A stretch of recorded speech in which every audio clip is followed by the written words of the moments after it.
Jason Lockenford. Sunshine, brother. Sunshine. We're going to talk a lot of baseball, but one man we may not talk about, we'll hit it now. You said it. You would go with Coulomb there in the 8th inning. Why? Well, look, you look at the way that thing's set up. I want Riley hitting from the right side rather than the left side. They're starting the inning with the lefty. He only threw one pitch yesterday. And I kind of felt like when it happened yesterday, Hyder knowing like we do every day is a playoff game. Right. Let's hold somebody back because I may have to empty out Cano and Batista. And obviously Batista had plenty left in the tank today, as you pointed out in the pregame show. Let's look at today's summary, the game summary.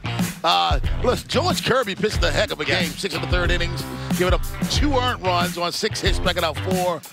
Cal Raleigh, he had another home run. This 2-run home run, his 11th on the year. Kyle Bradish, tip your cap to him. 7 innings, 2 runs, 2 hits in Santander with his 14th home run of the year. He's homered in 5 of 6 games. Joining us right now is the man, Hall of Famer, the legendary Jim Palmer. Jim, it was all about Kyle Bradish today, wasn't it, guy? Well, I'm going to let Santander enter the picture because, he dove over the wall. That's, he only made 2 mistakes. He hung maybe 3. 3-2 fastball to Suarez. He doubled, then a hanging slider to Raleigh. And then the great catch that Santander makes off the bat. So, again, this is Kyle Bradish. He's got almost an unhittable slider. They're hitting about 180 on it. And that is the one pitch that he made after the double.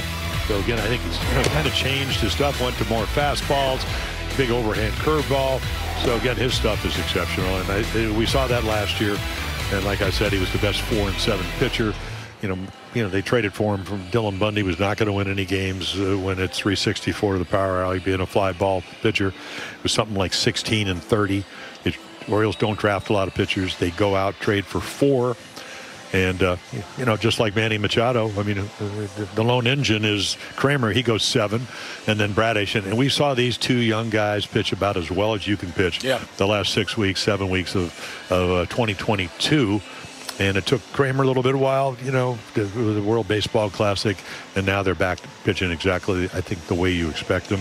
And probably the way they expect to pitch, because they have great stuff, and they can mix up their pitches.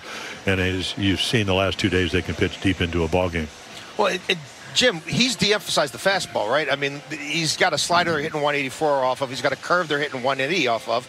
And last year, he only threw the sinker 4% of the time. He's throwing it over 17% of the time. It feels like a robust arsenal coming together. Well, he's got, we always talk, okay, if we were going to look at how, Bradish or whatever, I can look and I can see, what is he the first time through the lineup? He's 231. What's he the second time? 287. Third time, 250. So pretty good numbers. Actually, those were Kirby's numbers. 180, 284. But then the third time for Kyle Bradish, it goes to 362. And my question is, I know he's not getting tired. 26 years old, big, strong guy at 6'4", 215. But now all of a sudden we get to, just as we saw Kramer yesterday, using his changeup a little bit. It's still maybe a little bit too hard. But today he threw some good 92, 93. We used the overhand curveball. It's like it falls off the table. The slider, one mistake today, or maybe 2. The one that Santander robbed, Julio Rodriguez of. And the hanger for the home run. Other than that, they didn't hit a whole lot of balls hard. And then you got to also understand the Orioles have a pretty good defense. So when the exit velocity goes down, the holes close. And that's why the Orioles are winning a lot of games. They can beat you a lot of ways. And one of them is defensively. Well, look at his last 4 starts, Jim. He's been very good his last 4 starts. 2-1, ERA of 3, 26 strikeouts, 5 walks. Look at that whip, under 1. This guy, Kyle Bradish, I called him a gamer before the game started, and that's not an insult saying he doesn't have any talent. I just think he's one of those guys that goes out and he'll do anything he can do to win a ball game. He just strikes me as that type of guy. Yeah, we had a chance to talk to him when he was in the dugout, I think, down in Tampa Bay. And the other thing is, I was taught my first year down in Thomasville, Georgia, when I was trying to make the Aberdeen Cal Ripken seniors team, never wear your emotions on your sleeve. You can never tell how Kyle Bradish is doing. He just goes out there. If things are going well, the demeanor is the same. So talented, playing for a good team, that has a lot to do. And then now, as we progress. He's got to figure out how to beat Boston. That's the only, that's the only team he doesn't pitch well against. And I assume that's going to change because the stuff is too good.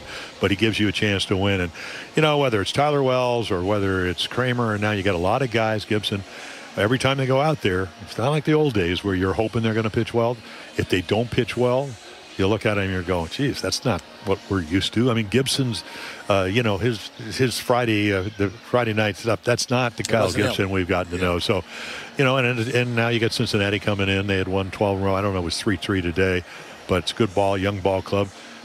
The Orioles should be able to outpitch him, but we get to see Ellie De La Cruz and a lot of other young players that play on the Reds. So, interesting, exciting club, and I'm looking forward to the next series. And then the Twins come in, and then the Orioles go to New York, and then they end up with Minnesota before the in Minnesota before the All-Star break. So, a lot of good baseball coming up. You get to watch. We get to talk about teams that are playing really well. Jim, thank you very much, my friend. We've got, like you said, Cincinnati comes into town tomorrow. Yeah, and Jason, be careful out there, okay? Always.